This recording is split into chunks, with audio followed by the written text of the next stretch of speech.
In January, two Common Council members introduced legislation to combat illegal ATV use in the Queen City. This included a fine of up to $2,500 and having your vehicle confiscated by police. But is it enough to keep these so-called joyriders off the streets? Here's 7 Eyewitness News reporter Hannah Bueller with the latest. I was talking to someone walking down the street and you couldn't even hear yourself talk because they were so loud. Neighbors say a break in the weather means illegal ATVs and dirt bikes are once again taking over some streets in Buffalo.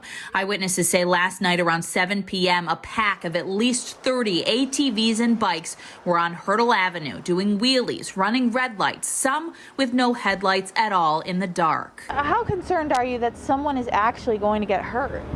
That's what I'm really concerned about. Neighbors say the dangerous joyrides became nearly a daily occurrence last summer. Packs of ATVs and dirt bikes even caught here on NITEC cameras along the thruway and here on a long Memorial Day ride along Niagara Street. We understand that this is a big problem and we're trying to combat it, but it's also a very complex problem to solve. Buffalo Common Council members Mitch Nowakowski and Brian Bowman led an effort to pass legislation this winter, which not only makes it explicitly illegal to operate these ATVs on city streets, but makes it more expensive and harder to get the vehicle back.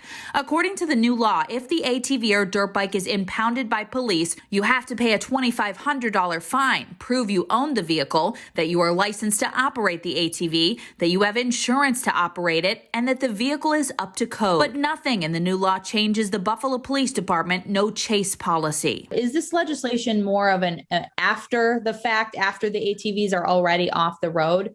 I mean, what can be done when they're actually being driven on city streets and people are walking and they see this going on?